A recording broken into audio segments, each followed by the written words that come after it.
You all right? Yes. Good morning. Welcome to the Retirement Board meeting for July 20, 2022. I'll call the meeting to order. Public comment, I don't have anybody signed up for. Okay, so we'll move ahead with acceptance of the minutes of the June 15th, 2022 Retirement Board. Are there any corrections or questions regarding the minutes? If not, is there a motion to accept? Motion to accept. Second. All in favor? Aye. Thank you. Secretary's report for June. Yes, good morning. The Bucks County Employees Retirement System had the following transactions for June of 2022. The total amount of contributions received from members in June was $1,449,990. The total amount of member contributions refunded in June was $138,169, representing 15 former county employees. The total amount of monthly pension benefits issued in June was $4,196,216, representing 1,775 retirees. The following people retired in June: Jacqueline Alexander from Recorder of Deeds with a length of service of 19 years, 10 months, and 1 day. Victoria Ford from Maine Courts with a length of service of 11 years, 6 months, and 21 days. Rose D. Fox of District Courts with a length of service of 35 years, 1 month, and 0 days. Ronald Harris from General Services with a length of service of 34 years, 6 months, and 1 day. Susan McCurdy from Children and Youth with a length of service of 13 years, 1 month, and 4 days. Ruth McGrath from the District Attorney's Office with a length of service of 22 years, 1 month, and 10 days. Maureen McIlvain from Purchasing with a length of service of 41 years, 11 months, and 9 days. Michael Masiniak from the District Attorney's Office with a length of service of 23 years, 8 months, 13 days. Connie Olimpo from Domestic Relations with a length of service of 21 years, 5 months, and 11 days. Margaret Radcliffe from Board of Assessment with a length of service of 19 years, 2 months, and 1 day. Carol Schafling from Recorder of Deeds with a length of service of 4 years, 0 months, and 2 days. Cynthia Schrode from Register of Wills with a length of service of 10 years, 8 months, and 18 days. Elizabeth Schwalm from Information Technology with a length of service of 20 years, 5 months, 17 days. Michael Sitko from the Youth Center with a length of service of 27 years, 5 months, 5 days. Donna Trotter from Maine Courts with a length of service of 43 years, 2 months, 9 days. Patricia Villarreal from Security with a length of service of 16 years, 9 months, and 29 days. Sandra Vizzini from Pathonetary's Office with a length of service of 33 years, 1 month, and 16 days. Melanie Zampiri from Children and Youth with a length of service of 33 years, 1 month, and 25 days. And the total amount of death benefit payments issued in June was $12,295, representing 2 deceased retirees and 1 deceased employee. I apologize if I mispronounced anyone's last name. And that's the Secretary's report. Okay. Did you want to go over the investments as well? Oh, I'm sorry. Only had half a cup of coffee this morning. Also attached to your board packet is the Bucks County Employees Retirement Fund investment accounts reconciliation for the month ended June 30th, 2022.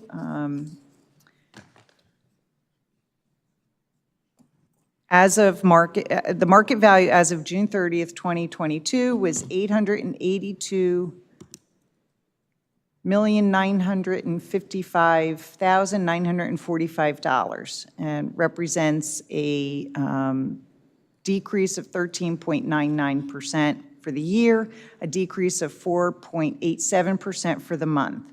However, I will report that today the balance was up to $901,625,299. That's the Secretary's report. Okay, thank you. Thank you. Any comments or questions? If not, is there a motion to accept the Secretary's report as presented? So moved. Second. All in favor? Aye. Aye. All right, thank you. All right, next item on the agenda is request to purchase part-time service for Diane Demidio.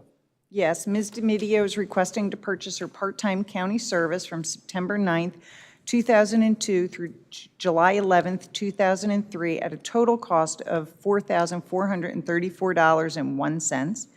If approved, she plans to complete her purchase with a lump sum payment for the total of $4,434.01. Okay, any questions? Is there a motion to approve the purchase of part-time service for Diane Demidio? So moved. Second. All in favor? Aye. Okay, next is request to purchase part-time service for James Gilmore. James Gilmore from Neshaminy Manor. Mr. Gilmore is requesting to purchase his part-time county service from January 19th, 2009 through September 24th, 2009 at a total cost of $1,214.40. If approved, he plans to complete his purchase with a lump sum payment for the total of $1,214.40. Okay, is there a motion to approve the purchase of part-time service for Mr. James Gilmore? So moved. Second. All in favor? Aye. Okay. Item 7 is review the allocation of Ben Franklin Technology Partners. And do we have somebody here from Ben Franklin or no? So that was on the agenda, or was discussed at the last meeting, and we said we were going to talk about it again at this meeting. If there was anything to present, Okay. do we have anything? There was one item, I think, that was left over from last time. Right, the company that.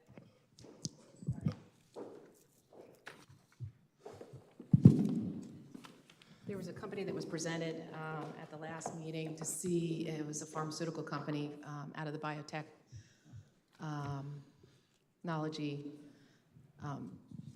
organization in Buckingham Township, that the Ben Franklin folks were wondering if the board was interested in participating in. And So this- the And we name have- escapes me. This is Everest Bio, I think it is? Yes. And we have not voted or taken an action on it. No, we Right. haven't, correct. And is that still available, or has that closed? So they closed on it, but they have emailed me to ask me if the board is still interested in participating. Okay. So they have invested in it. It's just whether or not the retirement board wants to invest in it. Okay.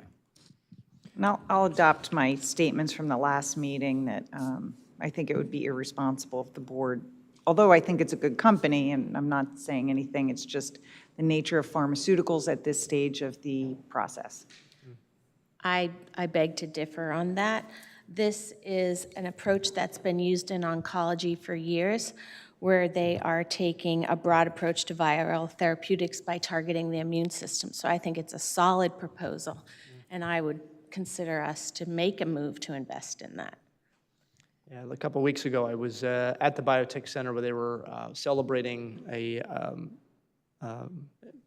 one of their scientists who had pioneered this new system, which I think is for rheumatoid arthritis, injections. And it was something that he had started out with, and then he ended up selling the company just recently for over $200 million. I mean, obviously, there's always risk in every investment. There's risk. The PA Biotech Center, I think, has a pretty good track record for nurturing businesses that do well.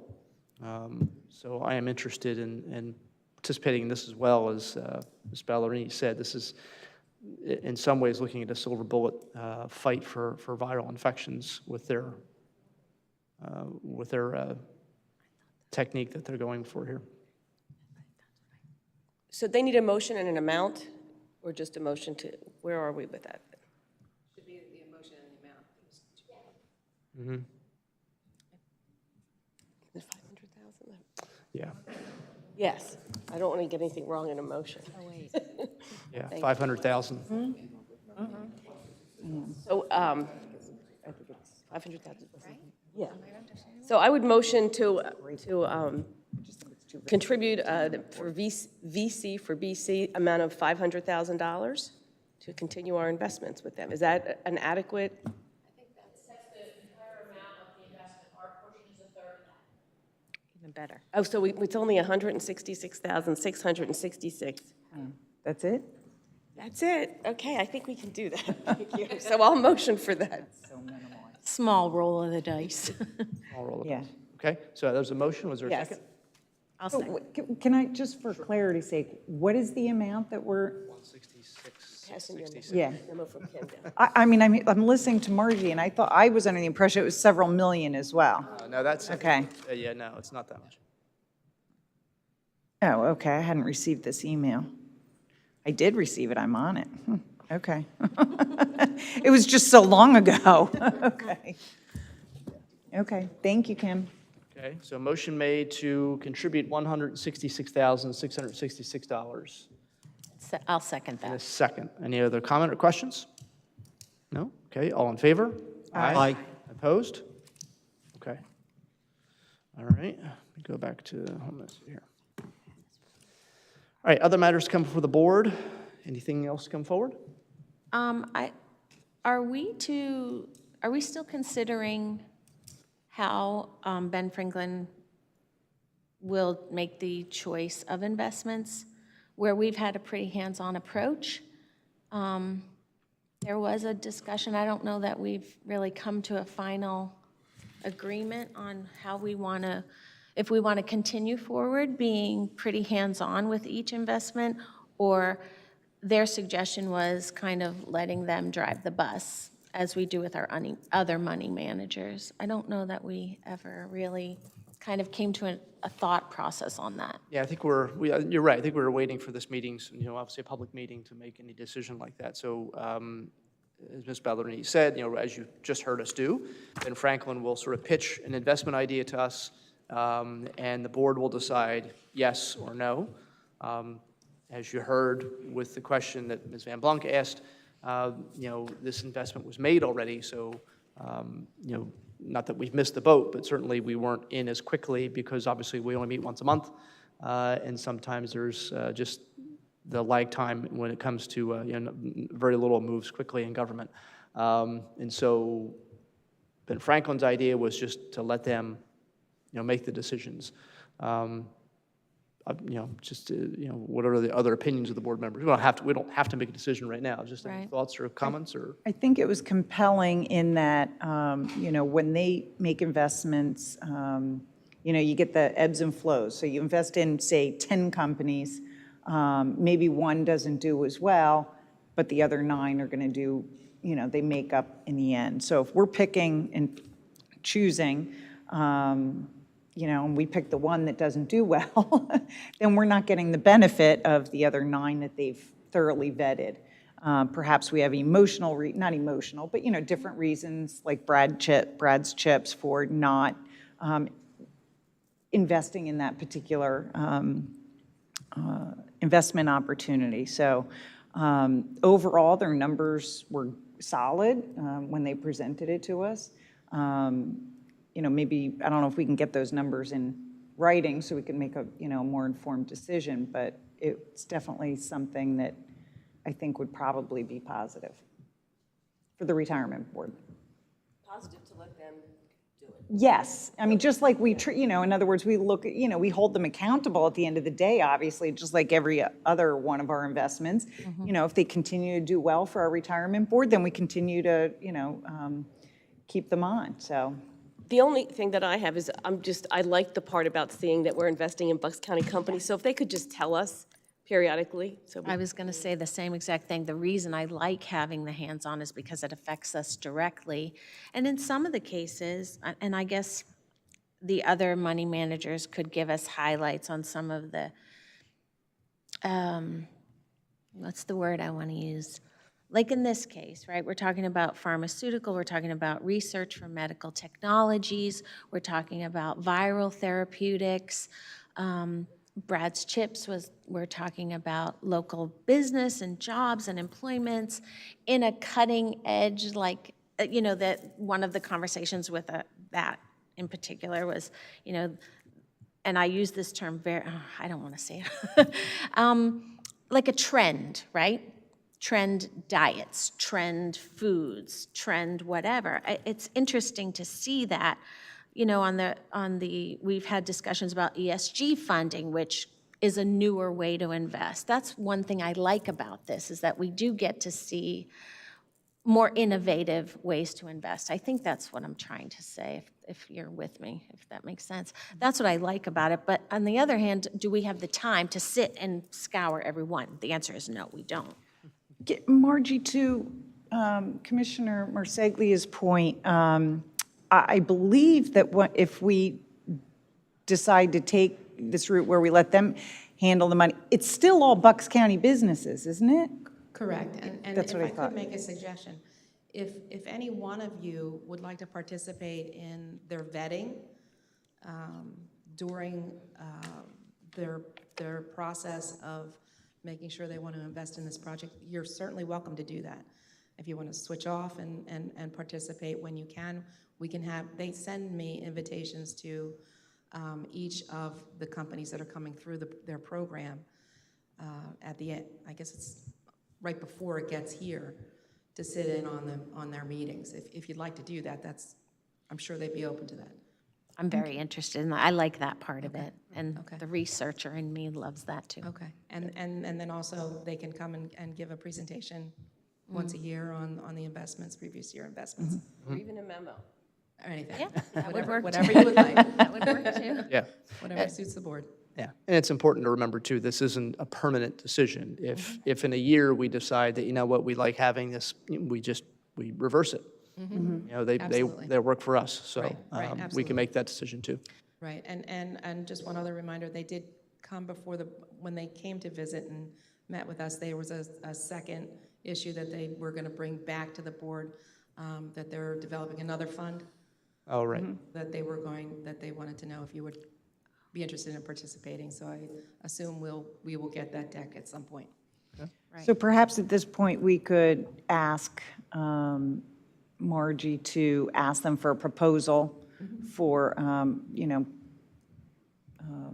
for them managing the account rather than us picking and choosing. Will do. And then we could vote on that proposal, right? Yeah. Okay. Have something in writing. Yeah, something in writing Yes. and a communications plan from them in terms of, you know, how often they plan on notifying us. Certainly. All right, is that okay? Yes. Sounds All good. right. Any other issues to come before the board? The only thing I'll ask, I know that, you know, periodically it's a good idea to, you know, take a look at your providers, the companies who are, you know, doing the work for you in terms of financially. You know, PFM, you know, has been here for a while. I believe the contract we have with them runs through next year, I think. I don't know if that contract allows for, you know, us to, I'd assume it does, allows us to not, you know, to sort of get out of that contract early if we chose to. I'm not proposing that. But at some point, I think it's important to RFP that, you know, when it comes to accountants, when it comes to other financial professionals, you know, it's a good idea to go out shopping once in a while to see who else can offer you services and what rates they charge. And, you know, certainly I know PFM is used across the Commonwealth, you know, by school districts and counties and local governments. So, but I think it's a good idea to once in a while go out and make sure that you're taking a look at all the possibilities. So I'm not sure when that process should start, if it's going to be something that we're going to consider, but certainly want to get people thinking about that and starting a timeline, you know, about when that should start happening. I would like to really thoroughly investigate that, because I feel pretty strongly about when it comes to financial decisions that periodic reviews of who is handling it is reviewed. So right now, I'm currently in the process of a full RFP for the entire general fund banking relationship. And that had, as far as I can find, had never been done before.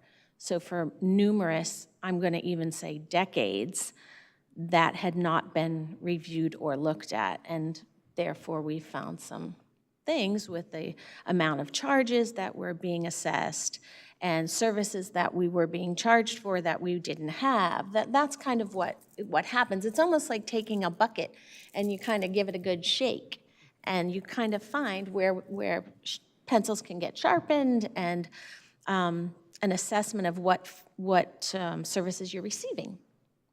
I think it's a good business practice myself to review that on a periodic basis. Okay.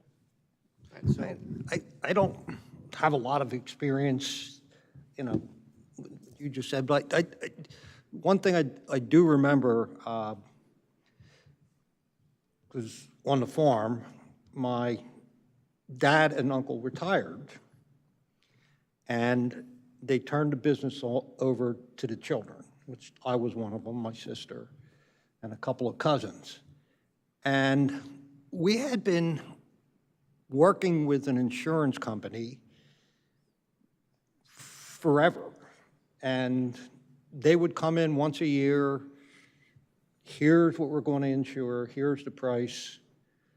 And because of the relationship they had built up through the years, that was just decided, okay, it seems fair, went up a little bit every year most of the time. So when we took over, I went to another insurance company and gave them all the things and actually showed them, what we were being charged. And they come back for the exact same insurance, and I made sure they're comparing apples to apples. And it was almost a 40% savings in what we had been paying. So I called the old insurance company up. And I said, look, because there was a friendship there. And I said, I hate to tell you this, but, we've got another quote, and we're going to save a lot of money. And he said, and he asked me how much, and I shared it with him. And he said, let me check it out. He called me back in an hour. You know what he said? We can match that. The art of No, so negotiation. That was the end of him as far as I was concerned. I certainly checked with my dad and my uncle, but that was the end of him. I mean, in an hour, he could match the price at the old insurance company. So I agree with you. I think it certainly doesn't hurt to go over things, especially things that haven't been looked at for years and years. all right, so I It's guess, prudent. I really believe it's prudent to do it. sure, it's good, I think it's good practice. And we could find that what we have is the best game in town, but I think as a board, we should be able to say that with confidence, like, you know what, we have the best game in town, because we've investigated and thoroughly researched it. And so I guess kind of what we need to make a decision, just again, moving forward, this isn't sort of imminent, but just asking Mr. Greaser, take a look at the contract we have with PFM and just see what it says about, if it has, go through next, I think it's the end of '23, it goes through. And then also, if we have to, what's the process of doing an RFP and bidding and getting somebody on board? We don't want to wait till December of '23 to decide, hey, let's go out and RFP now. Well, I can tell you with the one So I'm if it takes a in, year, well, then we need to start working now. So we have to have some kind of timetable in terms of, when we have to start this process. we had our initial meeting November 8th, but we had drafted the proposal for the RFP in August, and we're still in review of the responses right now. So it does take time. Yeah, so, okay. Yeah, we just want to make sure we're acting early enough that we're not caught. So, To that point, I would be curious to see how we are assessed, the fees that we pay. I've never seen anything like that, if there are invoices available, I don't know really how PFM communicates with us on that. So PFM charges us an annual amount, and we just break it into quarterly payments. So it's a strict amount that was approved by the board, quarterly basis, it's exactly one. okay. And it's an amount that, if I remember It's- correctly, it goes up every year. It goes up by, I believe, like $10,000 every year. For the loan, when they first started with us, I think their fee was extremely, extremely low, and it stayed that way for 10 or 15 years. And then they began to see that they were way underpaid, and so they took a large jump, and then they decided they would build in the $10,000 factor. Okay. But yeah, it's a one-page contract or whatever agreement, so I can distribute it. All right. Okay, any other thoughts, questions, issues? Okay, if not, I'll entertain a motion to adjourn. So moved. All in favor? Aye. Aye. Thank you. Jumping to